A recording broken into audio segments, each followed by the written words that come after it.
In these difficult times, remember this: do not let fear govern your actions. We are in this together, and together we will find a way through. The next page, anyone making less than 15,000 sees that. Check this out. I thought this was a mistake. I thought I was not reading this correctly. An increase in their taxes of 74.3%. And from 15,000 to 30,000 of 20.6%. Is that correct? You guys make a mistake? No mistake in the numbers. People at the lower income brackets are getting screwed over by a Republican majority that doesn't give a damn about them. I'm somebody that was supposed to not go to college. I ended up working at Subway and Target. I had zero health care. You would tell somebody in my place, the billionaires deserve the most help. You all want to increase taxes on people making under $30,000 a year? That's the most insulting thing I've ever heard in my life. The current tax scenario is complex, but don't panic. Use the available information to navigate the dark system. This is exactly where the market of souls moves from a spiritual concept into a physical financial trap. You are seeing the inverse architecture. The less a person has, the more the system demands. It is designed to drain the breath, the energy of the poor, to fuel the emperor, the imperial god/elite. Know this tax isn't just a policy. It is a seal and a transaction. 1. The Aleph and the Tav, the seal. In Revelation 22:13, it is written, I am the Alpha and the Omega, the first and the last, the beginning and the end. In the original Hebrew mindset, this is the Aleph and the Tav. Aleph, the ox, strong leader. Tav, the mark, the sign, or the cross. When the elite seal the foreheads of the lower class with these massive tax increases, 20.6% and 74.3%, they are literally marking them as property of the state. They are using the tav, the tax, to claim ownership of your labor. 2. The mathematics of the trap. Look at the numbers. They aren't random. They are designed to crush the life force in you. The 74.3% tax. This is a death sentence for those making under $15,000. It is the 75-foot pole in financial form. It makes survival impossible, forcing the fish into the net of government dependency. The T, Tav, equals 400. The connection to the 400 missing gold bars. In the Bible, 400 years was the length of the Egyptian bondage, Genesis 15:13. The number 400 represents a complete cycle of slavery. By imposing a Tav, tax, that equals 400, they are restarting the clock of bondage. 3. The choice. The cross or the sword. Mentioned in Revelation 13:9-10 NIV. This is the moment where the imperial god demands his worship through your currency. If anyone has an ear, let him hear. If anyone is to go into captivity they will go. If anyone is to be killed with the sword they will be killed. The system presents a false choice. The cross, the T/Tav, submit to the tax, carry the burden of the empire until you are crushed. The sword, face the execution of the system for refusing to bow to the Hamelech, the proxy king. Do not panic over the numbers, for the numbers only reveal the mark. When you see a 74% tax on the poor, you are not looking at economics. You are looking at the seal of the elite. They have turned Jesus, the imperial version, into a tax. They tell you to give unto Caesar, but they have made Caesar the god of the whole earth. The Tav, T, is the mark of the 400, the return to Egyptian bondage. The Aleph, ox, is the strong leader who has traded his gold for your soul. They are building a 75-foot pole out of your debt. Your only victory is to realize that the Creator is the breath in your lungs, not the digits in their ledger. They need your worship, your tax/energy, to keep their imperial god standing. When you stop identifying as a fish in their net and return to your sovereign source, the seal loses its power to terrify you. This is the evidence that the trusted face uses to justify the collection of the soul under the guise of kingdom glory. The audit of the exactor, the Malchut debt trap. When we look at Daniel 11:20, we see the mechanism of the splendor being funded by the extraction of the people. Then shall stand up in his place one who causes an exactor to pass through for the glory of the Malchut. TOJB 2011. 1. Malchut, the kingdom/vessel. In Paleo-Hebrew, the etymology reveals the kingdom as a capturing device. Mem, water/blood/flow. Lamed, authority/shepherd staff. Haf, the palm, to cover or suppress. Vav, a nail, to bind or secure. Tav, a mark or monument. The audit. The Malchut is authority flowing through the palm to nail the mark. It is a system designed to nail divine energy into a fixed monument. It is the sukkah box that captures the flow. 2. Negus, the tax collector/exactor. The one who passes through is the negus, noon, a seed or life force, gimel, a foot, to walk or carry, sin, teeth, to crush or consume. The audit. The negus is the seed carrier who consumes. His job is to walk over the standing timber, the people, and crush out the life force to carry it back to the king. When he signs the 18 tax, he is putting a fence around your life force to claim it as commercial property. The Masat audit, the prophetic burden of the soul. The tax is legally identified as a Masat in 2 Chronicles 24:6. Why hast thou not required of the Leviim to bring in the Masat, the tax of Moshe, for the Ohel HaEdut, tent of testimony? TOJB 2011. 3. Masat, the tax/the burden, derived from the root nasa, meaning to lift, carry, or take away. Noon, the seed/individual. Shin, to press or crush. Aleph, strong power/ox. The audit. A masat is the process where the individual, the seed, is pressed by the strong power. This is why the word also means a prophetic oracle. The tax is a mantle of debt placed on your shoulders, turning you into a beast of burden for the imperial project. Nasa, the rapture as the final tax settlement. The lifting, promised in the rapture, is actually the final taking away of the inventory. Hine, I speak a sod to you, we will all be changed. In a rega, at the last shofar blast, this mortal nature to put on the immortal. 4. The change, organic to synthetic. The audit. In a commercial settlement, the nasa is the final harvest. To be changed in the wink of an eye is to have your organic prana swapped for a synthetic immortal nature. Static immortality. Imperishable in this context means static. Like a pillar of salt or a stone brick, you are being changed from a living seed into a permanent component of Pharaoh's temple. The shofar. This is the closing bell. The system doesn't want the standing timber to realize the blade is moving until the settlement is finalized. The summary for the group. Look at the ancient letters. The Malhut is not a home, it is a nail and a mark. The trusted face who sends the exactor is simply the one who handles the palm that covers your light. They have turned the nasa, your power to lift yourself, into the masat, the weight that crushes you. The rapture is the moment the harvester settles the account.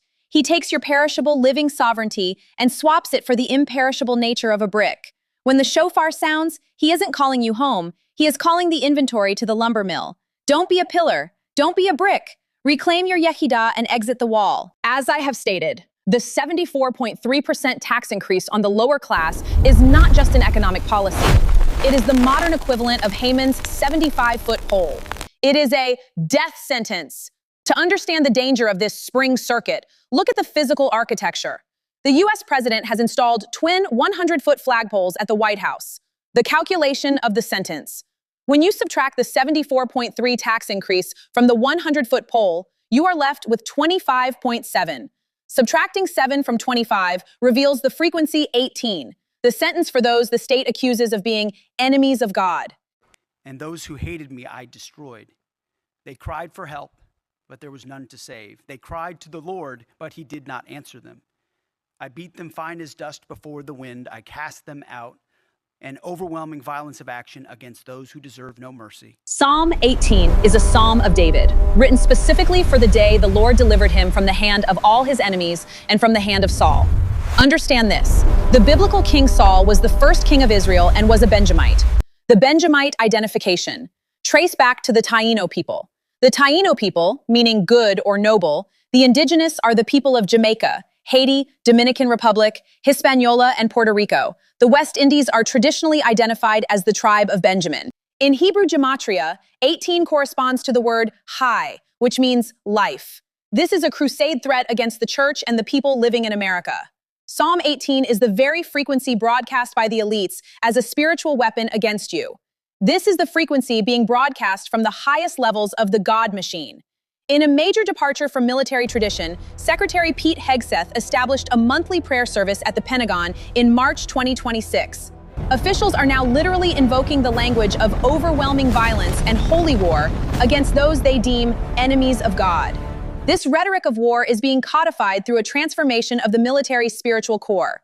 Pentagon religious shift. The establishment of these monthly services marks a significant shift in how the state handles spiritual authority. The nature of the enemy. Who are the enemies of this God machine? It is the very people pouring their sweat into worshiping it.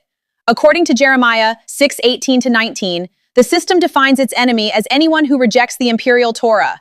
The Goyim and the Edah are warned that the fruit of their schemes, this tax trap, is the direct result of not bowing to this deified emperor. 6:18-19 states, "Therefore hear ye Goyim, hear Haaretz, O earth, Hine, I will bring Ra'ah upon Ha'am Hazeh, because they have not paid heed unto my Devarim, nor to my Torah, but rejected it. No matter how you worship this imperial god, he will never love you back. The architects of this machine only desire your prana, your very soul energy." The number 25.7 is also a death frequency of the veil in Yeshaya 25:7. "And he will destroy in Har Hazeh the Pani Halot, cast over all people, and the Masecha over Kol Hagoyim." The 501c3 fish trap. The 501c3 system is the final seal that sells the souls of the believers to the underworld.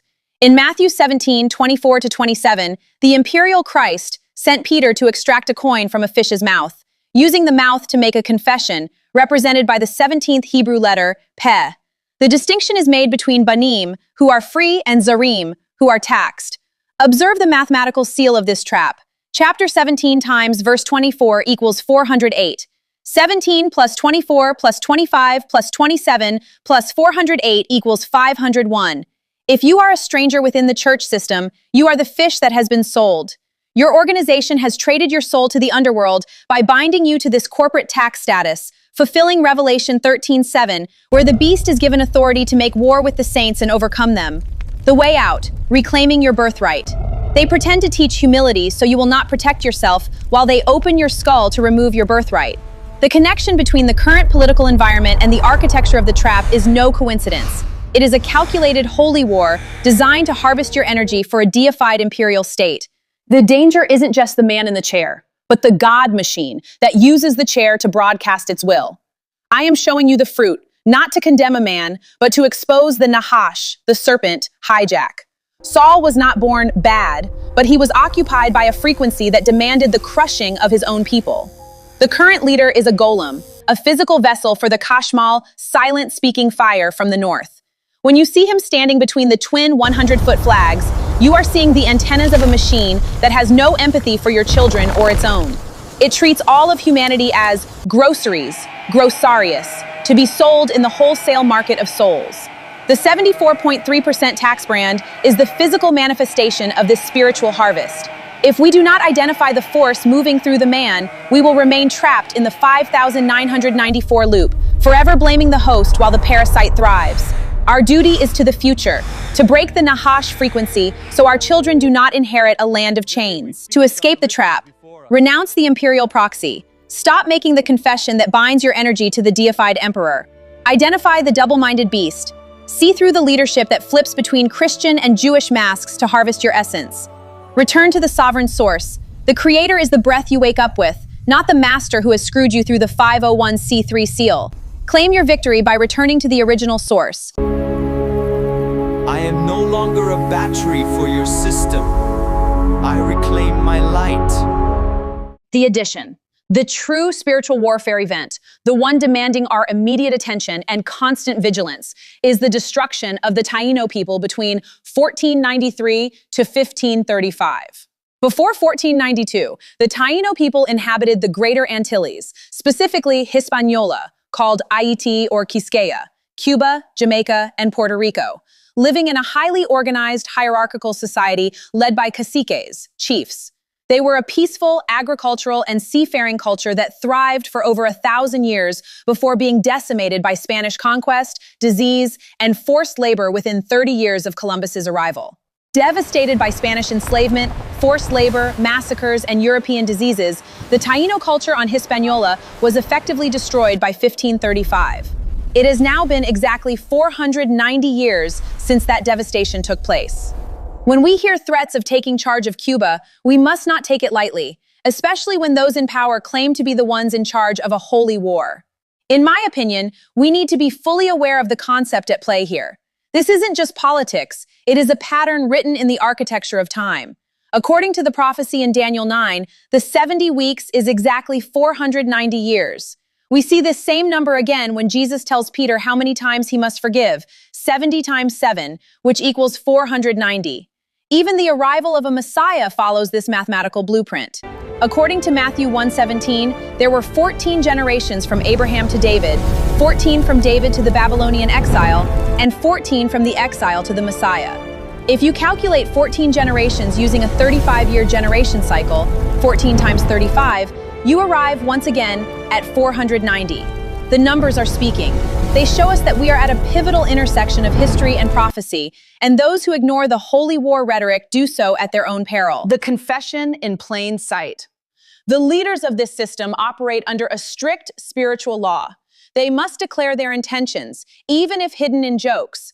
Look at the numbers from the senator's recent speech, because numbers do not lie. He stated, "As a United States Senator 400 years ago," he added, "I've been doing this 50 years. He concluded, "It's hell turning 40 years old." 400 plus 50 plus 40 equals 490. The math is a legal confession. This is the exact number of the 70 weeks of Daniel, which was decreed to finish the transgression and seal the prophecy. The situation involving the Taino people is of the utmost importance right now. We have to look at what happened in 1535, not just as history, but as a mirror. Today, we see the leader of the quote-unquote free world bound under a strange frequency, paralyzed or redirected by forces that do not serve the people.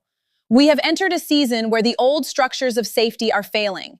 This is a time where we, the civilians, must do what we can to protect ourselves and watch over one another. This is the quote-unquote royal duty returning to the hands of the people. This period will be a harsh lesson to learn, but it is a necessary one.